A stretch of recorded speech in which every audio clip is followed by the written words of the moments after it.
Good morning. അപ്പോൾ ഇന്ന് ഞാൻ വീഡിയോ ഇടാൻ കുറച്ച് ലേറ്റായി. കാരണം നമ്മൾ കോളേജിൽ പോകുന്നുണ്ട്. അപ്പോൾ അവരുടെ ലാബും വർക്കൊക്കെ ആയിട്ട് അവിടെ തിരക്കായതുകൊണ്ട് വീഡിയോ ഇടാനുള്ള സമയം കിട്ടുന്നില്ല ആക്ച്വലി. അപ്പോൾ അതാണ് ലേറ്റ് ആയത്. ഇന്നത്തെ തേർഡ് അവറിൻ്റെ വീഡിയോ ആണ് ആക്ച്വലി ഇത് കേട്ടോ.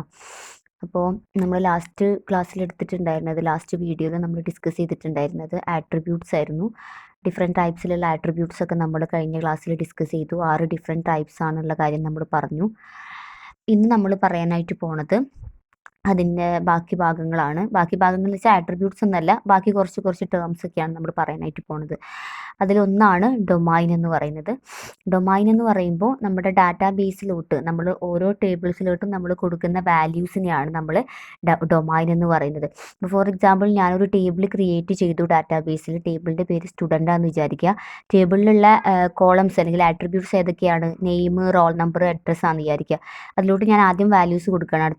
ആദ്യത്തെ ആൾ രാഹുൽ, അതേപോലെ തന്നെ എന്താ പറയുക, നെയിം, അതേപോലെ തന്നെ ആ കുട്ടിയുടെ അഡ്രസ്സ്, ക്ലാസ്, ഇത്രയും ഡീറ്റെയിൽസ് ഞാൻ കൊടുക്കുകയാണ്. ഇപ്പോൾ രാഹുൽ BCA, അഡ്രസ്സ് തിരൂർ, അങ്ങനെ എന്തെങ്കിലും കൊടുക്കാമെന്ന് വിചാരിക്കുക. അങ്ങനെ നമ്മൾ കൊടുക്കുന്ന വാല്യൂസ് ഇല്ലേ, അതിനെയാണ് നമ്മൾ ഡൊമൈൻസ് എന്ന് പറയുക. അപ്പോൾ നമ്മളുടെ ഡാറ്റാബേസിൽ ഒരുപാട് കളക്ഷൻ ഓഫ് ഡൊമൈൻസ് ഉണ്ടായിരിക്കും. നമ്മൾ കൊടുക്കുന്ന വാല്യൂസിനെയാണ് ആക്ച്വലി നമ്മൾ ഡൊമൈൻസ് എന്ന് പറയുന്നത്. അപ്പോൾ നമ്മൾ കൊടുക്കുന്ന ഡാറ്റ ടൈപ്പിന് കറസ്പോണ്ടിങ് ആയിട്ടുള്ള വാല്യൂസിനെ നമ്മൾ എന്ത് ചെയ്യുന്നു, ടേബിളിലോട്ട് ഇൻ ചെയ്ത് കൊടുക്കുന്നു. ആ ഇൻ ചെയ്ത് കൊടുക്കുമ്പോൾ ടേബിളിൽ വരുന്ന ആ വാല്യൂസിനെയാണ് നമ്മൾ ഡൊമൈൻ എന്ന് പറയുന്നത്. ഓക്കെ. അപ്പോൾ ഫോർ എക്സാമ്പിൾ ഇവിടെ പറയുകയാണെന്നുണ്ടെങ്കിൽ ഒരു ടേബിൾ നമ്മൾ എടുക്കുകയാണ്.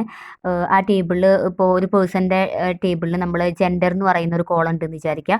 ജെൻഡറിൻ്റെ ഡാറ്റ ടൈപ്പ് നമ്മൾ സ്ട്രിങ് ആയിട്ട് കൊടുക്കുകയാണ്. അതിന് കൊടുക്കാൻ പറ്റുന്ന code values either male or female, M അല്ലെങ്കിൽ F, അങ്ങനെയൊക്കെ നമ്മൾ കൊടുക്കില്ല. അപ്പോൾ നമ്മൾ M, F അല്ലെങ്കിൽ M അല്ലെങ്കിൽ F ആയിട്ട് നമ്മൾ എൻ്റർ ചെയ്യുന്ന വാല്യൂസ്, ഇപ്പോൾ ഫോർ എക്സാമ്പിൾ ശരത് എന്ന് പറയുന്ന ഒരു പേഴ്സൺ ആണെങ്കിൽ അയാൾ മെയിലാണ്, M ആയിരിക്കും കൊടുക്കുന്നുണ്ടായിരിക്കുക അല്ലേ. അപ്പോൾ നമ്മളങ്ങനെ കൊടുക്കുന്ന വാല്യൂസ് ഒക്കെ തന്നെയാണ് നമ്മൾ എന്തെന്ന് പറയുന്നത്, നമ്മൾ ഡൊമൈൻസ് എന്ന് പറയുന്നത്. അപ്പോൾ ഒരുപാട് കളക്ഷൻ ഓഫ് ഡാറ്റാസ് നമ്മുടെ ഡാറ്റാബേസിൽ ഉണ്ടായിരിക്കും. അതിനൊക്കെ നമ്മൾ ഡൊമൈൻസ് എന്ന് തന്നെയാണ് പറയുന്നത്. അടുത്ത ടേമാണ് എന്താണ് ടപ്പിൾ എന്നുള്ളത്. ഓക്കെ, ഇതൊക്കെ ഓരോ ടേമുകളാണ്, അത് മനസ്സിലാക്കി വെക്കുക കേട്ടോ.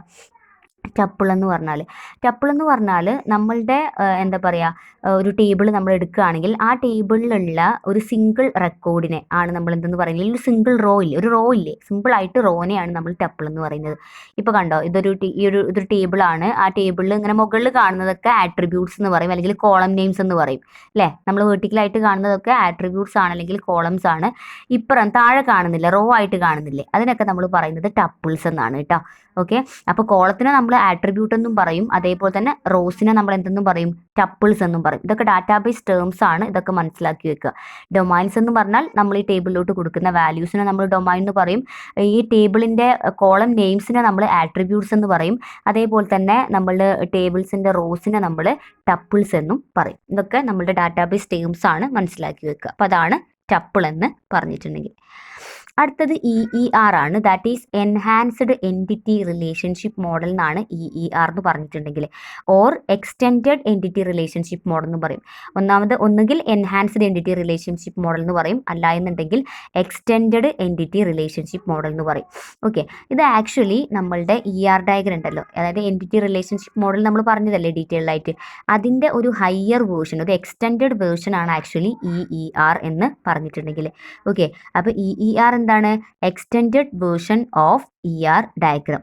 ഓക്കെ, എക്സ്റ്റെൻഡഡ് വേർഷൻ ആണ്. അപ്പോൾ നമുക്ക് ER ഡയഗ്രത്തിൽ വരക്കാൻ പറ്റാത്ത കുറേ കോംപ്ലിക്കേറ്റഡ് ആയിട്ടുള്ള കണ്ടീഷൻസും കാര്യങ്ങളൊക്കെ നമുക്ക് എന്തിൽ വരക്കാൻ പറ്റുന്നതായിരിക്കും, EERൽ നമുക്ക് ഇംപ്ലിമെൻറ്റ് ചെയ്യാനായിട്ട് പറ്റുന്നുണ്ടായിരിക്കും. അതുകൊണ്ട് തന്നെയാണ് അതിനെ എക്സ്റ്റെൻഡഡ് എൻറ്റിറ്റി റിലേഷൻഷിപ്പ് മോഡൽ എന്ന് പറയുന്നത്, അല്ലെങ്കിൽ എൻഹാൻസ്ഡ് എൻറ്റിറ്റി, അതിൻ്റെ കുറച്ചും കൂടെ എൻഹാൻസ്മെൻറ്റ്, കുറച്ചും കൂടെ മോർ ഫീച്ചേഴ്സ് ഉള്ള റിലേഷൻഷിപ്പ് മോഡലാണ് EER എന്ന് പറഞ്ഞിട്ടുണ്ടെങ്കിൽ.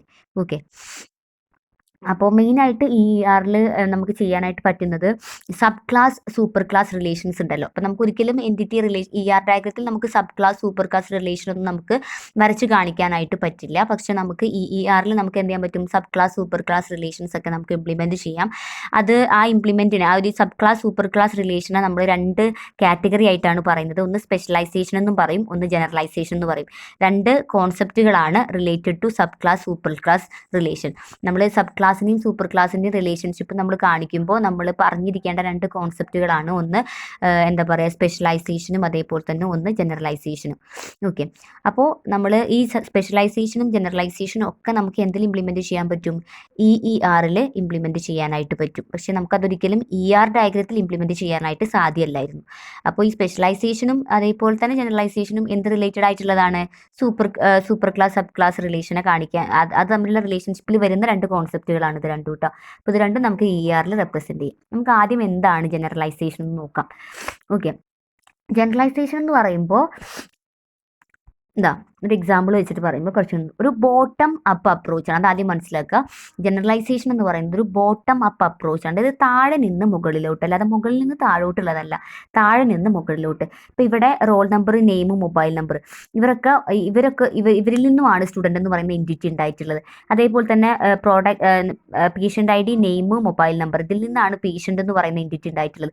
ഇങ്ങനെ ലോ ലെവലിൽ നിന്നും ഹൈ ലെവലിലോട്ട് പോകുന്ന ഒരു തരത്തിലുള്ള ഒരു ഡയഗ്രമാറ്റിക് റെപ്രസെൻറ്റേഷൻ ആണ് ആക്ച്വലി ജനറലൈസേഷൻ എന്ന് പറഞ്ഞിട്ടുണ്ടെങ്കിൽ. ഓക്കെ, അപ്പോൾ ജനറലൈസേഷൻ എന്ന് പറയുമ്പോൾ എന്താണ്? ബോട്ടം ടു ടോപ്പ് ആണ്. താഴെ ഏറ്റവും ലോവസ്റ്റിൽ നിന്നാണ് ഹയസ്റ്റ് ലെവലിലോട്ട് പോകുന്നത്. അതിനെയാണ് നമ്മൾ ജനറലൈസേഷൻ എന്ന് പറയുക. അപ്പോൾ ഏറ്റവും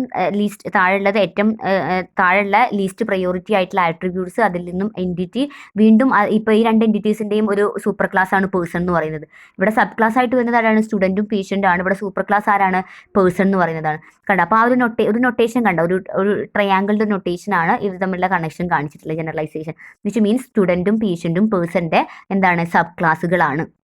ഓക്കെ, അപ്പോൾ ഇവിടെ നിന്ന് ഈ സ്റ്റുഡൻറ്റും പേഷ്യൻറ്റിൻ്റെയും സൂപ്പർ ക്ലാസ് ആണ് ആരെന്ന് പറഞ്ഞിട്ടുണ്ടെങ്കിൽ പേഴ്സൺ എന്ന് പറഞ്ഞിട്ടുണ്ടെങ്കിൽ. അപ്പോൾ ഇത്തരത്തിലൊരു ബോട്ടം അപ്പ് അപ്രോച്ചാണ് ആക്ച്വലി ജനറലൈസേഷൻ എന്ന് പറഞ്ഞിട്ടുണ്ടെങ്കിൽ. ഇത് സ്പെഷ്യലൈസേഷൻ നേരെ തിരിച്ചിട്ടാണ്, നേരെ റിവേഴ്സ് പ്രോസസ്സാണ്. ജനറലൈസേഷൻ്റെ നേരെ റിവേഴ്സ് പ്രോസസ്സാണ്. ഇതൊരു ടോപ്പ് ഡൗൺ പ്രോസസ്സാണ്. ഓക്കെ, മറ്റേത് ബോട്ടം അപ്പ് ആണെങ്കിൽ സ്പെഷ്യലൈസേഷൻ എങ്ങനെയാണ്? ടോപ്പ് ഡൗൺ ആണ്. ആദ്യം ആർക്കായിരിക്കും പ്രയോറിറ്റി? ടോപ്പ് മോസ്റ്റ്, ഫസ്റ്റ് ഉള്ള ആൾക്കാർ, ഫസ്റ്റ് ക്ലാസ്സിന് പ്രയോറിറ്റി, ദെൻ അതിൻ്റെ തൊട്ട് താഴെയുള്ളത്. അപ്പോൾ ഇവിടെ പറയുകയാണെങ്കിൽ എംപ്ലോയി എന്താണ്?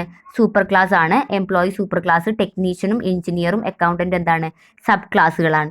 ഓക്കെ, അപ്പോൾ ആദ്യം വലുതിൽ നിന്നാണ് ആദ്യം ഒരു എൻറ്റിറ്റി ഫോം ചെയ്തു, അതിന് ആട്രിബ്യൂട്ട്സ് ഫോം ചെയ്തു, അതിൻ്റെ സബ് ക്ലാസ് ആയിട്ടുള്ള എൻറ്റിറ്റീസ് ഫോം ചെയ്തു. ടെക്നീഷ്യൻ, അതിൽ നിന്നുമാണ്. ടെക്നീഷ്യൻ ആയാലാണ് ആൾക്ക് സർവീസ് എന്ന് പറയുന്ന ആട്രിബ്യൂട്ട് ഉള്ളൂ. എഞ്ചിനീയർ ആയാലാണ് ആൾക്ക് പ്രോജക്റ്റ് എന്ന് പറയുന്ന ആട്രിബ്യൂട്ട് ഉള്ളൂ. അക്കൗണ്ടൻ്റ് ആയാലും ആൾക്ക് ക്രെഡിറ്റ് ഡെബിറ്റ് എന്ന് പറയുന്ന ആട്രിബ്യൂട്ട് ഉള്ളൂ. ഇത്തരത്തിലൊരു ടോപ്പ് ഡൗൺ, നമ്മൾ സാധാരണ എഴുതുന്നത് മുകളിൽ നിന്ന് താഴോട്ടുള്ള ആ ഒരു അപ്രോച്ച് ഉണ്ടല്ലോ, അതിനെയാണ് നമ്മൾ എന്തെന്ന് പറയുന്നത്? സ്പെഷ്യലൈസേഷൻ എന്ന് പറയുന്നത്. ഇവിടെ നമ്മൾ ട്രയാങ്കിൾ സിമ്പിളാണ് റെപ്രസെൻറ്റ് ചെയ്യുന്നത്, ആ ഒരു sub class superclass relation കാണിക്കാൻ വേണ്ടിയിട്ട്.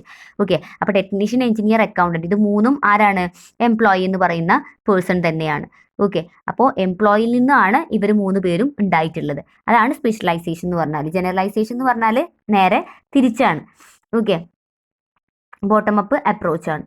അപ്പോൾ ഇതാണ് സ്പെഷ്യലൈസേഷനും അതേപോലെ തന്നെ ജനറലൈസേഷനും. ഈ രണ്ട് കോൺസെപ്റ്റ് ജസ്റ്റ് ഒന്ന് മനസ്സിലാക്കി വെച്ചാൽ മതി. ഇത് രണ്ടും നമ്മൾ എന്തിൽ ഇംപ്ലിമെൻറ്റ് ചെയ്യുമെന്ന് പറയുകയാണ്. ഇത് രണ്ടും നമുക്ക് ഈസി ആയിട്ട് എക്സ്റ്റെൻഡഡ് എൻറ്റിറ്റി റിലേഷൻഷിപ്പ് മോഡലിൽ നമുക്ക് ഇംപ്ലിമെൻറ്റ് ചെയ്യാനായിട്ട് പറ്റുമെന്നാണ് പറയുന്നത്. പക്ഷേ ഇത് നമുക്ക് ER ഡയഗ്രത്തിൽ ഇംപ്ലിമെൻറ്റ് ചെയ്യാനായിട്ട് സാധിക്കില്ല. അതേപോലെ നമ്മൾ ഇന്ന് പറഞ്ഞ വളരെ ഇമ്പോർട്ടൻ്റ് ആയിട്ടുള്ള രണ്ട് ടേംസ് ആണ്. ഒന്ന് ഡൊമൈനും അതേപോലെ തന്നെ ഒന്ന് ടപ്പിളും. ഡൊമൈൻ എന്ന് പറയുമ്പോൾ നമ്മൾ ടേബിളിലോട്ട് കൊടുക്കുന്ന ചെയ്യുന്ന വാല്യൂസിനൊക്കെ നമ്മൾ ഡൊമൈൻസ് എന്നാണ് പറയുക. ടപ്പിൾ എന്ന് പറയുമ്പോൾ നമ്മുടെ ഒരു ടേബിളിനെ കൺസിഡർ ചെയ്യുകയാണെങ്കിൽ ആ ടേബിളിലുള്ള ഒരു പെർട്ടിക്കുലർ റോ, അതിനെ നമ്മൾ ടപ്പിൾ എന്നാണ് പറയുക. അപ്പോൾ ഒരു 4 റോ ഉണ്ടെങ്കിൽ അത് ടോട്ടൽ നമ്പർ ഓഫ് ടപ്പിൾസ് എത്രയാണ്? 4 ആണ്. ഓക്കെ, അപ്പോൾ ഇതാണ് ഇന്ന് നമ്മൾ പറഞ്ഞിട്ടുള്ളത്. ജസ്റ്റ് ഒന്ന് നോക്കുക കേട്ടോ.